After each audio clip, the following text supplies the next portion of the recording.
آیت درود میں نے تلاوت کی ہے، اور اگر آپ نے توجہ کے ساتھ سماعت کیا تو انشاءاللہ بہت سارے شکوک و شبہات دور ہوں گے۔ یہ میرا یقین ہے ایمان ہے اللہ کی مقدس آیات پر کہ جب وہ پڑھی جاتی ہیں اور پڑھنے والا عشق مصطفیٰ کی دولت سے سرشار ہو تو پھر اللہ تبارک و تعالیٰ سارے مسائل حل کر دیا کرتا ہے۔ اللہ فرماتا ہے کہ میں نبی مکرم پر درود و سلام پڑھتا ہوں۔ بڑا حیرت انگیز بیان ہے، محیر العقول بیان ہے، نادر الوقوع بیان ہے۔ انسان کے ذہن میں آتا ہے کہ اے رب کائنات، کیا تو بھی کچھ کرتا ہے؟ اس لیے کہ بندے تیرے لیے کرتے ہیں۔ تو خالق ہے، ہم تیری مخلوق ہیں۔ تو معبود ہے، ہم تیرے بندے ہیں۔ تو رب ہے، ہم تیرے مربوب ہیں۔ تو رازق ہے، ہم مرزوق ہیں۔ ہم بندے ہیں، تو بندہ نواز ہے۔ اے رب کریم، ہم تیری عبادت کرتے ہیں، تو کسی کی عبادت نہیں کرتا۔ ہم نماز پڑھتے ہیں، تو کسی کے لیے نماز نہیں پڑھتا۔ ہم روزے تیرے لیے رکھتے ہیں، تو کسی کے لیے روزے نہیں رکھتا۔ اے رب، مخلوق کے کام اور ہیں، خالق کے کام اور ہیں۔ ہم نے تو یہی سمجھا ہے کہ خالق زندہ کرتا ہے، مارتا ہے، کبھی ہنساتا ہے، کبھی رلاتا ہے، کبھی سورج کو اٹھاتا ہے، کبھی سورج کو غروب کرتا ہے، چھپاتا ہے۔ اے رب، تیرے کام اور ہیں، ہمارے کام اور ہیں۔ ہم پڑھتے ہیں، کیا تو بھی پڑھتا ہے؟ اللہ تبارک و تعالیٰ کے قرآن سے جواب آتا ہے، ارے تم کیوں پڑھتے ہو؟ تو ہم کہتے ہیں اے رب، تجھے راضی کرنے کے لیے پڑھتے ہیں۔ اللہ فرماتا ہے کہ تم جو کچھ کرتے ہو، ذکر کرتے ہو، مجھے راضی کرنے کے لیے کرتے ہو، اور میں درود و سلام پڑھتا ہوں تو آمنہ کے لال کو راضی کرنے کے لیے پڑھا کرتا ہوں۔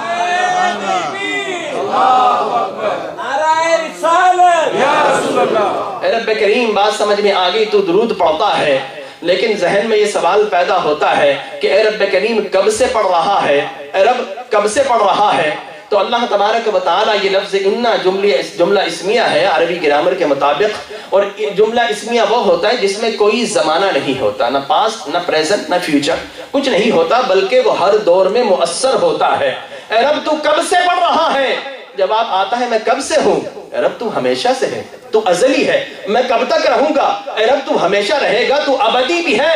تو اللہ فرماتا ہے یہ میرا عمل ہے۔ ارے تمہارا عمل بھی ختم ہو جاتا ہے، تمہارے ذاتیں بھی ختم ہو جاتی ہے، تمہارا ٹائم بھی ختم ہو جاتا ہے، تمہارا زمانہ بھی ختم ہو جاتا ہے، تمہارا ذکر بھی ختم ہو جاتا ہے، لیکن میں ہمیشہ ہوں، ہمیشہ رہنے والا ہوں۔ تو اس کا مطلب یہ ہے کہ درود ہمیشہ سے پڑھا جا رہا ہے اور ہمیشہ ہمیشہ پڑھا جاتا رہے گا۔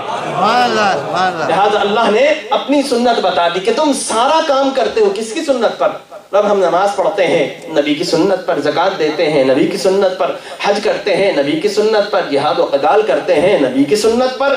اللہ تبارک و تعالیٰ فرماتا ہے کہ نبی کے غلاموں تمہیں مبارک ہو، تمہیں خوش ہونا چاہیے، تمہارے چہروں پر خوشیوں کی بہاریں ہونا چاہیے کہ تم سارے کام نبی کی سنت پر کرتے ہو، لیکن جان لو نبی کے غلاموں درود و سلام پڑھتے ہو تو نبی کی سنت پر نہیں پڑھتے، بلکہ خالق تبارک و تعالیٰ کی سنت کو ادا کرتے ہو، اپنے پیدا کرنے والوں کی سنت کو ادا کرتے ہو۔ لہذا اللہ تبارک و تعالیٰ ان اللہ وملائکتہ یصلون علی النبی کہہ کر نبی کی شان کو بیان کرتا ہے۔ ذہن میں سوال پیدا ہوتا ہے کہ اے رب کائنات، تو وحدہ لا شریک ہے، تو وحدہ لا شریک ہے، تو پڑھ رہا ہے، یہ بھی حیرت کی بات ہے۔ اے رب، ہمیں بھی حکم دے رہا ہے، ہمیں بھی حکم دے رہا ہے کہ تم بھی پڑھو، آمنو صلو علیہ وسلم تسلیما، اے ایمان والو تم بھی پڑھو۔ تو اے رب، تو بھی پڑھ رہا ہے، ہم بھی پڑھیں، تو فرق کیا ہوگا؟ تو جواب یہ آتا ہے کہ اے میرے بندو، تم نبی پر درود و سلام پڑھو گے تو تمہارا مقام بلند ہو جائے گا۔ تمہارا یہ نہیں کہ تم درود و سلام پڑھو گے تو نبی کا مقام بلند ہوگا۔ تمہارے پڑھنے سے نہ نبی کا مقام بلند ہوتا ہے، نہ پڑھنے سے نبی کا کمال اور مقام کم ہوتا ہے، نہ گھٹتا ہے نہ بڑھتا ہے۔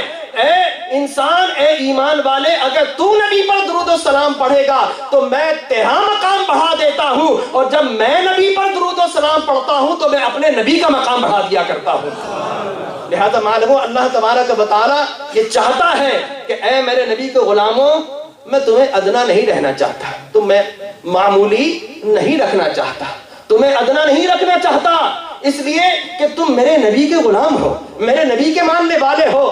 میں اعلیٰ ہوں، میرا ہر کام بھی اعلیٰ ہے، تم ادنا ہو۔ میں چاہتا ہوں کہ تم بھی اعلیٰ ہو جاؤ، اس لیے میں نے اپنی سنت تمہیں ادا فرما دی ہے۔ جو میری سنت کو ادا کرتا ہے وہ ادنا بھی ہوتا ہے، تو سنت کو ادا کر کے اعلیٰ ہو جایا کرتا ہے۔